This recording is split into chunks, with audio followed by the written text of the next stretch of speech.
दोस्तों, शेर और बाघ ये दोनों ऐसे जीव हैं जो बहुत दूर के करीबी प्रतिद्वंदी हैं। दूर के इसलिए क्योंकि दुनिया में कोई ऐसा जंगल या मैदान नहीं है जहां शेर और बाघ दोनों ही जानवर पाए जाते हों, और करीबी इसलिए क्योंकि अगर इनकी आमने सामने की लड़ाई हो तो लड़ाई बेहद ही रोमांचकारी होगी। शायद जीव जगत के बारे में हम सबके दिमाग में सबसे बड़ा प्रश्न यही है कि शेर और बाघ में कौन ज़्यादा ताकतवर और घातक है। और ये सवाल सिर्फ हमारे दिमाग में ही नहीं है, बल्कि ये एक ऐतिहासिक सवाल है जिसका उत्तर जानने के लिए प्राचीन रोम में बड़े पैमाने पर शेर और बाघों के मुकाबले करवाए जाते थे। शेरों और बाघों को पिंजरे के अंदर लगातार कई दिनों तक भूखा रखा जाता था और एक बंद मैदान में दोनों की लड़ाइयाँ करवाई जाती थी। इन लड़ाइयों में इंसानों का मनोरंजन कर रहे शेर या बाघ में से जब कोई एक जीव मारा जाता तो ही लड़ाई का फैसला हो पाता था। दोस्तों, आमतौर पर शेर को ही जंगल का राजा कहा जाता है, बाघ को नहीं। तो क्या शेर बाघ के मुकाबले में कहीं अधिक शक्तिशाली जीव है या शेर में राजा बनने की कोई अन्य खूबी है? चलिए दोनों जीवों की तुलना करके जानने का प्रयास करते हैं। आकार और ताकत। दोस्तों, बाघ निसंदेह शेर से कहीं अधिक बड़ा और भारी जीव है। बाघ भालू के बाद धरती का सबसे बड़ा मांसाहारी जीव है। बाघ सिर्फ एशिया महाद्वीप में ही पाए जाते हैं। दुनिया भर के जंगलों में पाए जाने वाली बाघों की कुल संख्या का लगभग 80% अकेले भारत में ही है। साथ ही भारत दुनिया का अकेला ऐसा देश है जहां बाघ और शेर दोनों ही जीव पाए जाते हैं। लेकिन बाघ जहां बंगाल, कर्नाटक, मध्य प्रदेश और उत्तराखंड तक फैले हुए हैं, वहीं शेर सिर्फ गुजरात में गिर के मैदानी जंगलों तक ही सीमित हैं। भारतीय नर बाघ का वजन जहां 220 किलो तक हो जाता है, वहीं भारतीय नर शेर तकरीबन 180 किलो तक ही भारी होते हैं। वहीं साइबेरियन बाघ धरती की सबसे बड़ी बिल्ली है जिसका वजन 300 किलो से भी अधिक हो सकता है। दोस्तों, अगर शेर और बाघ का मुकाबला करना है तो सबसे करीबी मुकाबला भारतीय रॉयल बंगाल टाइगर और अफ्रीकी शेर के बीच में ही देखने को मिलेगा। इसलिए इन दोनों की ही तुलना करना ज़्यादा सही रहेगा। 8 फीट से अधिक लंबाई और 3.5 फीट से अधिक ऊंचाई वाले अफ्रीकी शेर औसतन 200 किलो तक भारी हो जाते हैं। इसकी तुलना में 220 किलो भारी भारतीय बाघों की औसत लंबाई 10 फीट और ऊंचाई 3.25 फीट तक होती है। अगर बात जबड़े की ताकत की जाए तो शेर की 650 psi बाइट फोर्स की तुलना में बाघ की बाइट फोर्स 1050 psi होती है। बाघ की छलांग और पंजा मारने की रफ्तार भी शेर की तुलना में कहीं अधिक है। शेर की तुलना में कहीं अधिक भारी होने के बावजूद एक बाघ वर्टिकल पोजीशन पर 15 फीट की ऊंचाई तक छलांग मारने की काबिलियत रखता है। वहीं शेर की उछलने की ऊंचाई 12 फीट से कम ही रहती है। तुलना से साफ जाहिर है कि अगर बात ताकत और आकार की हो तो रॉयल बंगाल टाइगर अफ्रीकी शेर को चारों खाने चित कर देता है। रणनीति और हथियार।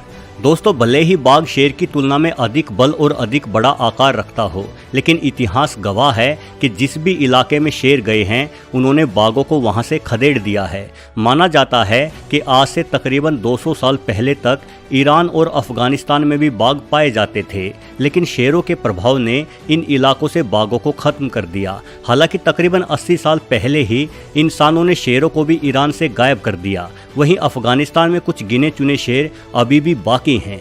मध्य एशिया में भी कई ऐसे स्थान रहे हैं जहां शेरों की तुलना में बाघ कहीं पहले ही लुप्त हो चुके थे। असल में शेर एक साथ एक परिवार में झुंड बनाकर रहते हैं। एक झुंड में शेरों की संख्या 10 से लेकर 40 तक हो सकती है। वहीं बाघ जीवन भर अकेला ही शिकार करता है। बाघों में सिर्फ नर और मादा संसर्ग करने हेतु कुछ दिनों तक ही साथ रहते हैं, यानी झुंड में रहने की रणनीति के कारण ही शेर अकेले बाघों पर हावी पड़ जाएंगे। कई सारे शेर मिलकर बाघ पर हमला बोलेंगे और बाघ को मार डालेंगे। किंतु यदि अकेले शेर और अकेले बाघ का ही मुकाबला हो तो बाघ कहीं अधिक कुशल शिकारी साबित होगा, क्योंकि अकेले रहने की वजह से बाघ को अपने दम पर शिकार करने का ज्यादा अनुभव होता है। वहीं शिकार जैसा मुख्य कार्य शेरनियों के हवाले छोड़कर आलसी शेर पूरे दिन पड़ा सुस्ताता ही रहता है।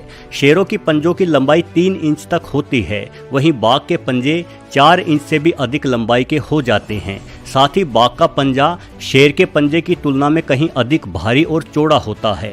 बाघ का पंजा 7 इंच तक चौड़ा हो जाता है। ये चौड़ाई हम इंसानों की हथेली की तुलना में 2 गुना अधिक है। जाहिर है कि बाघ के पंजों की मार शेर की तुलना में कहीं अधिक जोरदार रहेगी। सिर्फ यही नहीं, बाघ के दांतों की लंबाई भी शेर के दांतों से ज़्यादा होती है। यानी अगर अकेले बाघ और अकेले शेर का मुकाबला हो तो बाघ के पास अपने दुश्मन शेर का सामना करने के लिए कहीं अधिक घातक हथियार मौजूद होंगे। कुशलता और रक्षण। दोस्तों, बाघ शेर की तुलना में अधिक ताकतवर ही नहीं बल्कि अधिक बुद्धिमान भी होता है। बाघ का दिमाग शेर की तुलना में कोई 25% अधिक बड़ा होता है। बाघ और शेर दोनों ही जीव अपने शिकार की गर्दन पर हमला करके उसे मारते हैं, लेकिन इस मामले में शेर के पास एक बेहतरीन रक्षा प्रणाली है। दोनों बड़ी बिल्लियों में सिर्फ शेर की गर्दन के चारों तरफ ही घने बालों का गुच्छा पाया जाता है, जिसे अयाल कहते हैं। बालों का यह गुच्छा बाघ के पास नहीं होता। इन बालों के कारण ही बाघ को शेर की गर्दन तक पहुंचने के लिए कहीं अधिक मशक्कत करनी पड़ेगी। जहां तक कुशलता की बात है, निश्चित रूप से बाघ एक बेहतरीन शिकारी है। जमीन पर गतिमान होने के साथ ही बाघ बेहद अच्छे तैराक भी होते हैं। बाघों को पानी के अंदर से छोटे मगरमच्छों का शिकार करते हुए भी देखा जा सकता है, किंतु शेर की तुलना में बाघ जल्दी से अपने विरोधी के साथ जंग नहीं छेड़ता। चूँकि शेर एक झुंड में रहता है और शिकार करने का कार्य झुंड में शेरनियां ही करती हैं, इसलिए शेर को भली भांति पता है कि अगर लड़ाई के दौरान वो घायल भी हो गया तो भी शेर के खाने का काम चलता रहेगा। वहीं बाघ अकेला अपने दम पर शिकार करके खुद का पेट भरता है। बाघ को भी भली भांति एहसास होता है कि अगर लड़ाई के दौरान वो घायल हो गया तो बाघ शिकार नहीं कर पाएगा और भूखा मर जाएगा। इसलिए बाघ मजबूत प्रतिद्वंदी से भिड़ना ज़्यादा पसंद नहीं करता। शेर की गर्दन की आयाल और अपने दुश्मन से लड़ने की जिद ही उसे बाघ की तुलना में कहीं अधिक कुशलता, हिंसकता और बेहतरीन रक्षा प्रणाली प्रदान करती है।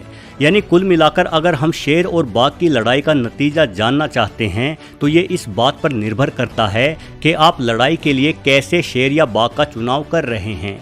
जिस तरह से हर इंसान एक समान नहीं होता, कुछ तगड़े होते हैं तो कुछ कमज़ोर, इसी तरह से हर शेर और बाघ भी एक समान नहीं हो सकते। अगर लड़ाई के दौरान आपके द्वारा चुना गया बाघ तगड़ा है तो बाघ जीतेगा और शेर तगड़ा है तो वही जीतेगा। फिर भी मेरे मत के अनुसार बाघ और शेर के बीच यदि 100 लड़ाइयाँ होती हैं तो इनमें से 60 लड़ाइयों में बाघ के जीतने की संभावना होनी चाहिए। 18वीं शताब्दी में बड़ौदा के गायकवाड़ द्वारा शेर और बाघ की लड़ाइयों के आयोजन किए जाने के साक्ष्य मिले हैं। दावा किया जाता है कि इन लड़ाइयों में 80% मौक़ों पर जीत बाघ को ही मिली थी। अब सवाल ये है कि जब बाघ शेर के मुकाबले में कुछ न कुछ अधिक खूबियों वाला जीव है या कम से कम शेर के समकक्ष तो है ही, तो बाघ की बजाय शेर को जंगल का राजा क्यों माना जाता है? चलिए कुछ ऐसे तथ्य को भी जान लेते हैं जिनकी बदौलत हम इंसानों ने बाघ की बजाय शेर को राजा का खिताब दिया है। गगन भेदी दहाड़। शेर को राजा कहे जाने के बारे में सबसे प्रभावशाली खूबी शेर की गरजती दहाड़ है। एक शांत वातावरण में शेर की दहाड़ को 10 किलोमीटर से भी अधिक दूरी तक सुना जा सकता है। वहीं बाघ की दहाड़ सिर्फ 3 से 4 किलोमीटर दूर तक ही सुनाई देती है। बाघ जहां सिर्फ गुस्से जैसी कुछ विशेष परिस्थितियों में ही दहाड़ता है, वहीं शेर जंगल में मात्र अपनी उपस्थिति दर्शाने के लिए भी जोरों से दहाड़ लगाते हैं। अयाल। दोस्तों, इन तस्वीरों में शेर और बाघ के चेहरे में अंतर देखिए। शेर की गर्दन के बाल शेर के लिए किसी राजा के मुकुट के समान ही प्रतीत होते हैं। कई शेरों के बाल उनकी गर्दन से लेकर पेट तक भी फैले होते हैं। ये फैले हुए घने बाल शेर को जंगल के बाकी सभी जानवरों की तुलना में एक अलग ही रूप प्रदान करते हैं। रुतबा।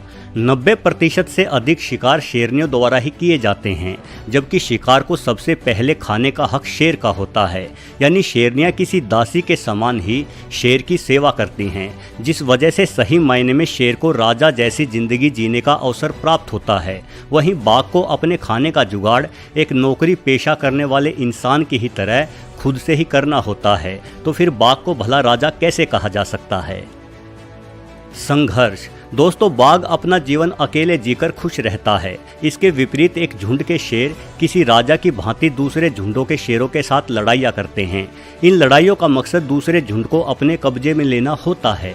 ये ठीक वैसे ही है जैसे प्राचीन समय में एक राजा दूसरे राजा का राज्य हड़पने के लिए उस राज्य पर चढ़ाई करते थे। यानी किसी राजा के ही समान शेर अपना राज्य फैलाने के लिए जीवन भर संघर्ष करते हैं। एकजुट सेना। जिस तरह से एक राजा के पास अपनी सेना होती है, उसी तरह से एक बड़े नर शेर के पास भी अन्य शेरों और शेरनियों के रूप में सेना होती है। अपनी सेना के दम पर ही शेर बाघों की तुलना में अधिक बड़े इलाके तक अपना खौफ कायम रखते हैं और भैंसों जैसे बड़े जीवों को मारने में ज़्यादा सक्षम भी होते हैं। यानी कुल मिलाकर भले ही बाघ ज़्यादा ताकतवर जीव हो, लेकिन एक राजा बनने के लिए सिर्फ ताकत ही काफ़ी नहीं होती, बल्कि एक राजा में नेतृत्व वाले गुणों का भी होना आवश्यक है, और ये तमाम गुण सिर्फ शेरों के पास ही होते हैं। यही वजह है कि बाघ की बजाय शेर को जंगल का राजा कहा जाता है। वीडियो देखने के लिए आपका बहुत बहुत धन्यवाद। अगर तुम लोग नए हो तो सब्सक्राइब करो, वो जो लाल वाला बटन है उसके साथ सूर्य नमस्कार करो या फिर अनुलोम विलोम, मुझे नहीं पता, बस क्लिक हो जाना चाहिए।